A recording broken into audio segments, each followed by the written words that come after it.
All right, Harry Potter and the Half-Blood Prince. Here, I thought it was Harry Potter and the Half-Done Script because this was like half a movie, You know what? but twice as long. And it's funny because it's a 2.5-hour movie, but I heard people who walking, of course, the Harry Potter fans, they took every other page out the movie, and I'm like, damn, that's a long ass movie for half the book being made. You cannot please the hardcore Harry Potter fans. It's like they either like none of the movies or there's only one they like. But even no matter what you say, like, I thought this was pretty good.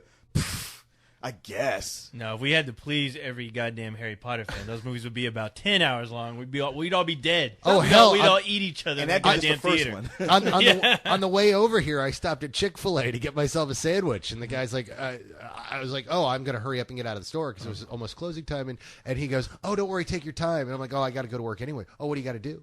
It's like, oh, I got to go and I'm a film critic. I got to go and record. Oh, don't work too hard. Oh, no, it's actually pretty cool. We just saw Harry Potter. Oh, I like the books better. Was that guy's name Severus? Yeah.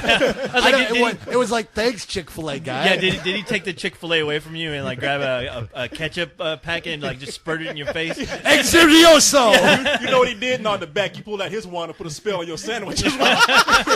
Yes. I thought it tasted. Critic Patronum. I thought it tasted a little saltier. That's what I say, yeah. What did you say? What was that spell? Ketchup in your face? Yeah.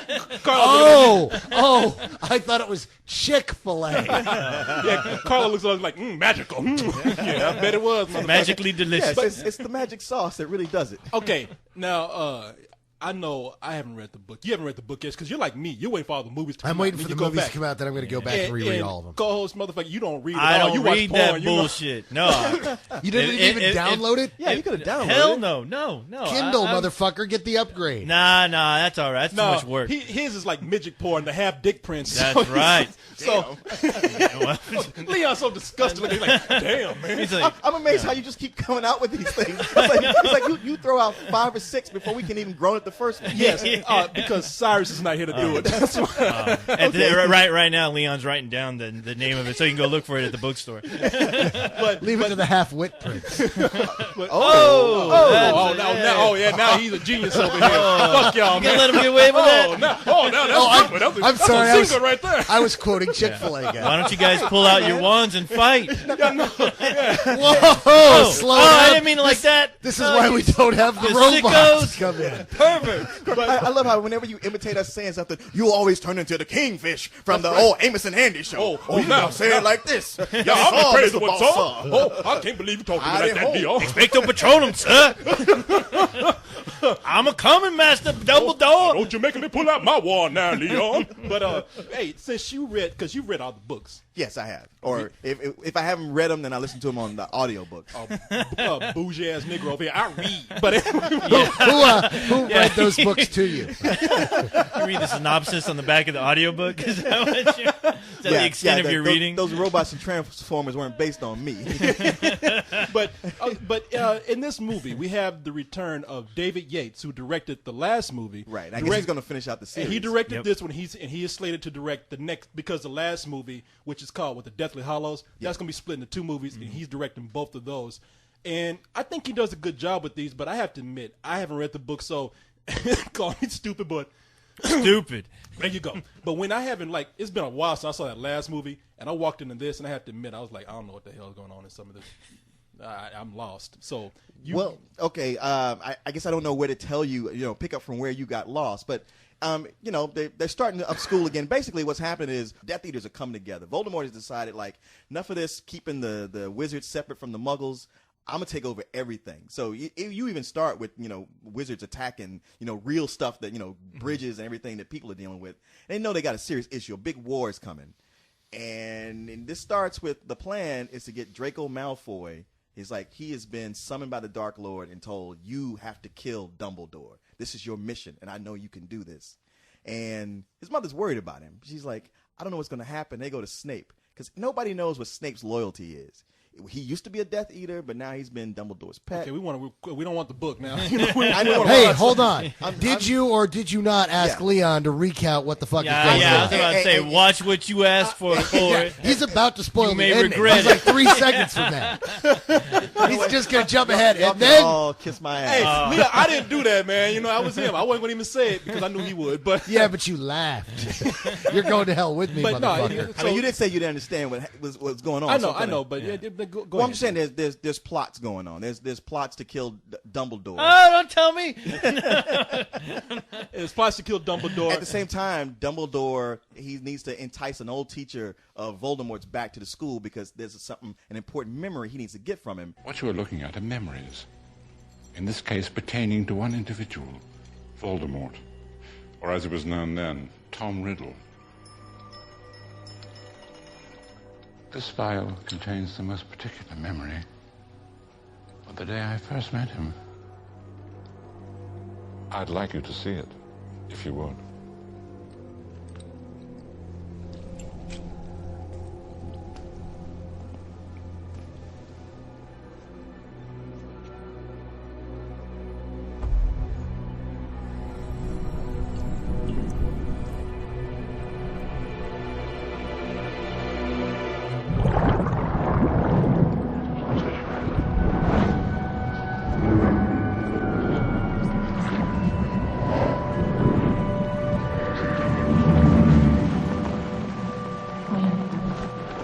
I must admit to some confusion upon receiving your letter, Mr. Dumbledore. In all the years Tom's been here, he's never once had a family visitor.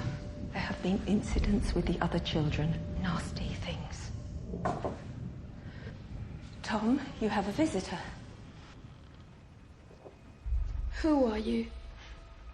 Well, I'm like you, Tom. I'm different. Prove it.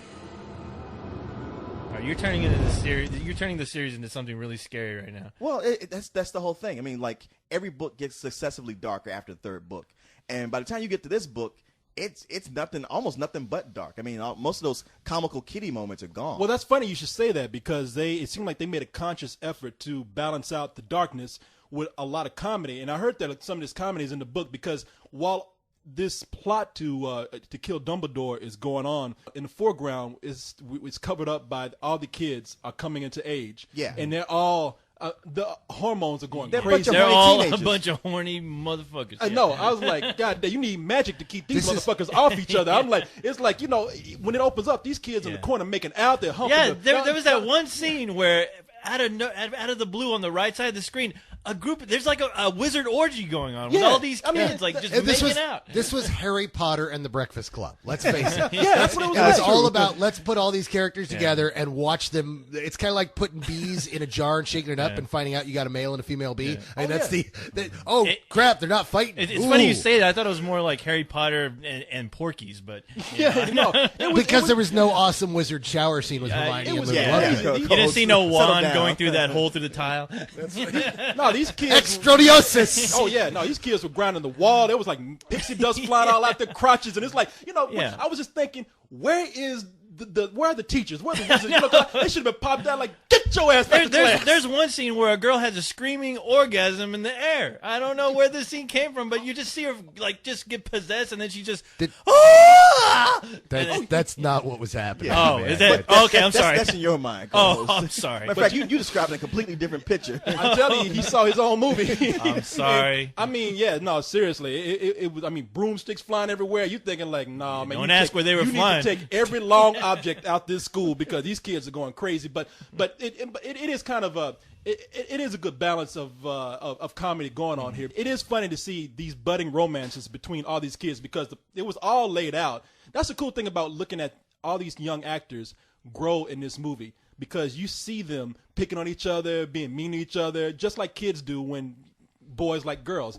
It's like Hogwarts real world. You know, you're looking to see, okay, who's gonna hook up with who. Yeah. And You need to watch Gossip Girl. I think you dig that shit. I mean, even when you read the book, it's interesting to watch. You know, like they start as little kids and then they're coming into teenage years, and it almost like takes you back a little bit. Although these actors are all. They're just about 35 years old at this point. Yeah, they're looking I mean, like that. you know, I mean, it's Well, that is way back for you. Well, you know, Okay, granted. and it's cool looking at the. I mean, we're using the same actors. Daniel Radcliffe returns as Harry Potter. Emma Watson returns as what was her name? Hermione Granger. And Ron Weasley, played by Rupert Grint, the guy who has like a real wizard's name. He does. Yeah, he returns as Ron Weasley, and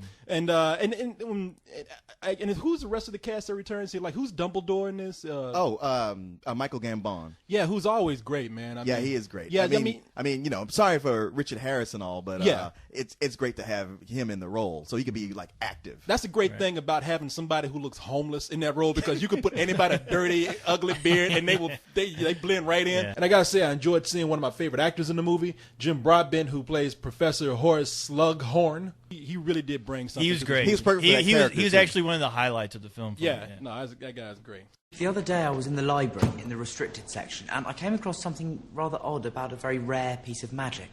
But it just got me wondering, are there some kinds of magic you're not allowed to teach us? I think your question's better be posed to Professor Snape. Yes. He and I don't exactly see eye to eye, sir. What I mean to say is, well, he's not like you. You might misunderstand. Yes. There can be no light without the dark. So it is with magic. Myself, I strive to live within the light. I suggest you do the same. Is that what you told Tom Riddle, sir, when he came asking questions?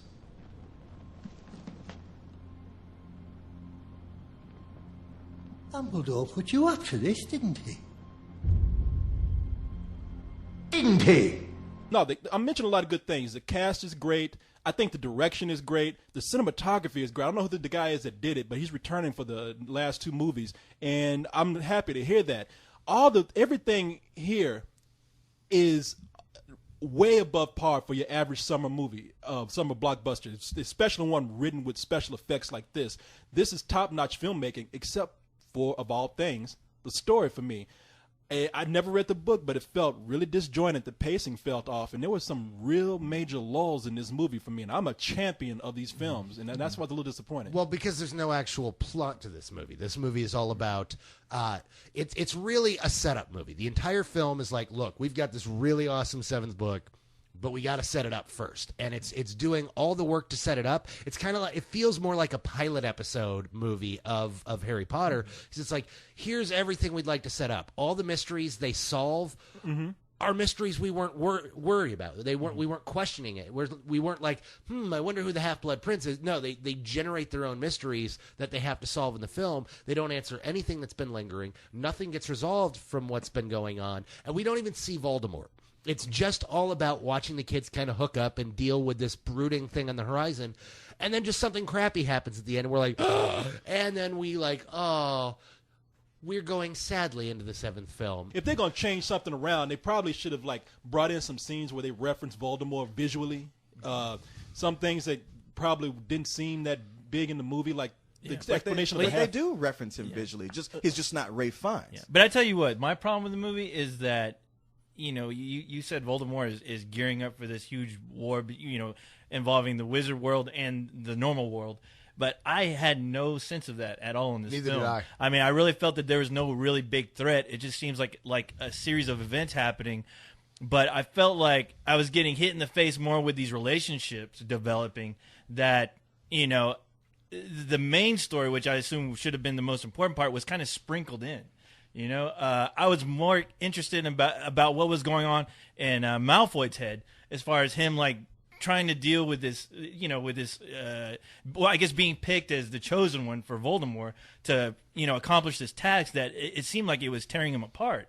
And that part of the story seemed far more interesting than who's going to hook up with who, because once you see these characters hook up, it almost seems like it had to happen because it's in the book. It's just like they're going to get together. I really didn't feel like there was no natural progression as far as these kids hooking up, honestly. And let me ask you something. When disaster finally hits, did you? I didn't really have that deep of emotional impact. Not at all. No, not at all. And I guess it was just because this movie series has yet to tell me why these people are that important to where I should be at least mourning for them or crying for them. Because I mean, it's these characters that they sprinkle in this series.